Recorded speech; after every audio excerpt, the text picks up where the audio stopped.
आज के वीडियो में जो विषय है वो 2-3 विषयों को मैं एक साथ उठा रहा हूँ। तो इसमें एक हमारे जो व्यूअर हैं उनके प्रश्न के माध्यम से इस वीडियो को मैं उठा रहा हूँ। रूहानी दुनिया के जादू जिन्ना से संबंधित ये मामले हैं और अमलियात से भी संबंधित हैं। तो पहला प्रश्न इन्होंने ये पूछा है, कमेंट में लिख करके कल भेजा है कि मॉक्किल्स are assigned only to Muslims, can this come and help tantriks from other religions also. तो देखिए, ये मैंने पहले भी वीडियो में बताया था कि मौकिल जो है एक शब्द है इस्लाम में प्रयोग किया जाने वाला, और उसके पर्यायवाची जो है सिनोनिम शब्द जो हैं अन्य धर्मों में अलग अलग हैं। मौकिल जो है मतलब क्या है कि किसी भी जो मंत्र है यानी आयत है या दुआ है उसकी शक्ति को मौकिल बोलता है, और ये किसी को असाइन नहीं होता है। पहली बात तो ये है, जब कोई आप अमल करते हैं तो उसके मौकिल आपसे उसको बोलते हैं कि मानूस होना।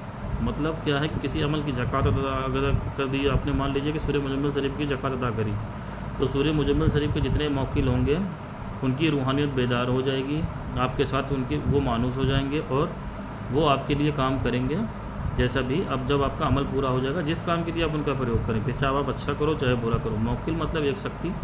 उस जो मंत्र है, हिंदू धर्म में आप मंत्र को हो, इस्लाम में उसमें दुआ को हो, अमल को हो, दुआ नादे अली शरीफ है जैसे कोई दुआ हो गई, या कुरान की कोई आपने आयत ली, तो उससे संबंधित जो शक्तियाँ होती हैं कुरान की, चाहे आयत हो चाहे कोई मंत्र हो, तो उसके पीछे शक्तियों की ड्यूटी होती है उसके ऊपर। उसके सिद्ध हो जाने पर वही शक्तियाँ जो है आमिल के ताबे एक तरीके से हो जाती हैं और वही उसका काम करती हैं। जैसे मैंने कहा कि आपको सूर्य फलक और नास से जादू की काट होगी, तो सूर्य फलक और नास पढ़ के जादू कौन काटेगा? तो सूर्य फलक और नास के जो ताबे जो मौकिलान होंगे, अब उसमें लिस्ट होती है कि मलाइका है, मौकिलान है, मैं आगे बता रहा हूँ उसको, तो वो चीज़ होती है उसमें, किसी को ये असाइन नहीं होते। अब दूसरी बात ये है कि मौकिल हासिल कर लेना वो ज़्यादातर सिफली अमल में होता है, क्यों उनको जो है कैद कर लेते हैं ये लोग, तो वो उसको मौकिल ना कहिए, पूरी तरीके से भूत प्रेत कहिए एक तरीके से।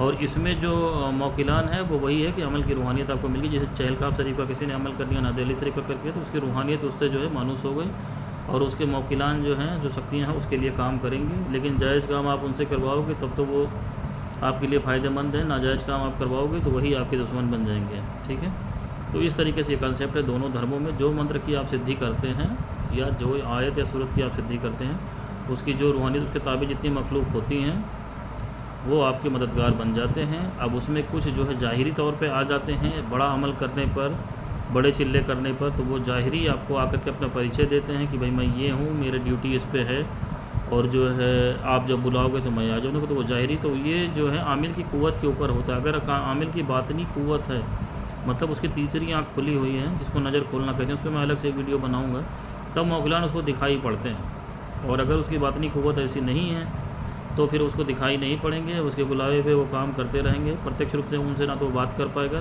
ना जो है उनको देख पाएगा। तो ये है, मेरे हिसाब से इतना इसमें जवाब इनका पर्याप्त है।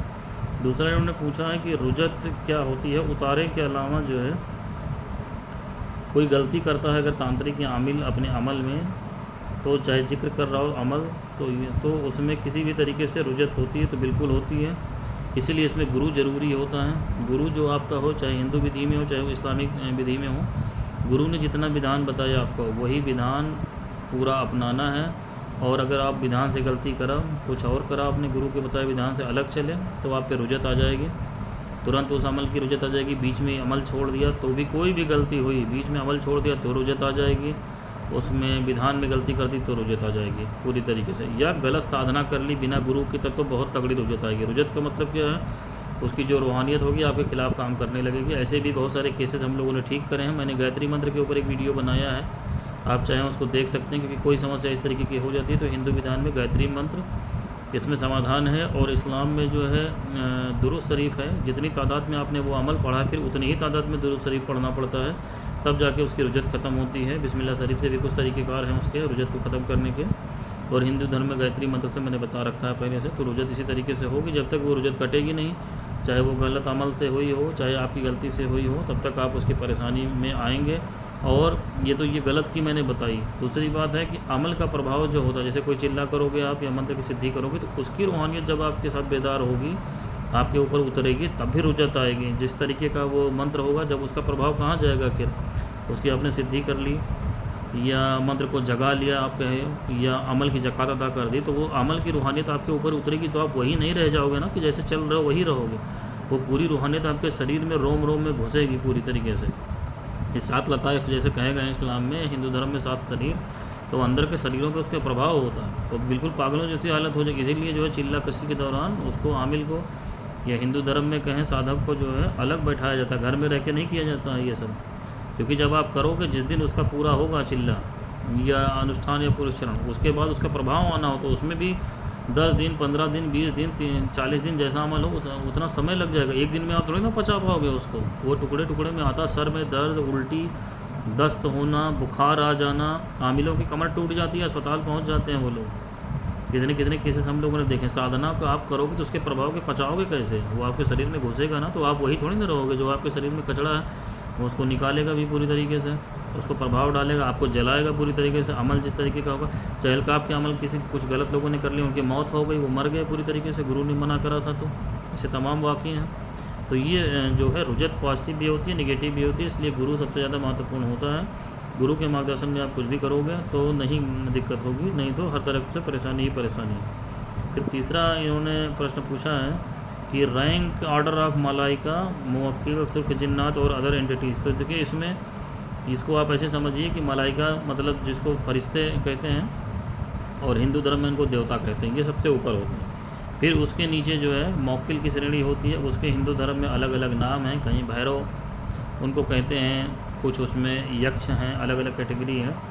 तो मौक्किल हो गए आपके प्रश्न में। फिर उसके बाद जो है सुर्ख जिन्नात आते हैं, उसका भी हिंदू धर्म में उसके पैरेलल शक्तियाँ होती हैं, अलग अलग नाम हैं।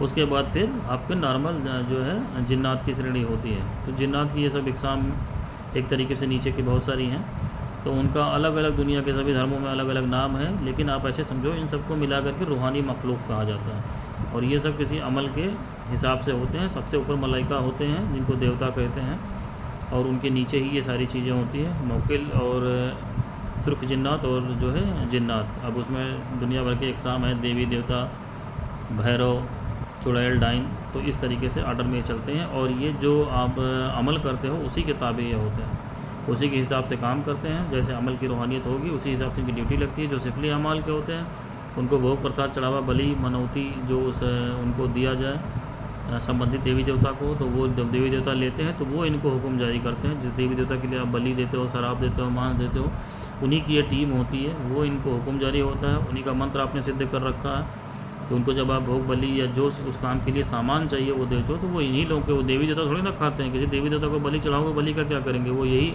जो टीम होती है यही उनका भोजन है, ये ले करके उस काम को करते हैं, उस काम को ड्यूटी लगती है। जैसे कोई काम कराने की फ़ीस देनी होती है, वैसे ही ये चाहे आप इसमें काम करो सिफली इल्म में, चाहे नूरी इल्म में, तो उसकी जो है सदका, ज़कात, फातिया, ये सब दुनिया भर की चीज़ें जो करनी होती हैं वो उसकी फ़ीस है। किसी भी काम को इस प्रकृति में कुछ भी फ्री में नहीं मिलता है। तो ये इतना विषय आपको मैंने समझाया रूहानी अमल के हवाले से, इनके प्रश्नों का उत्तर दे करके।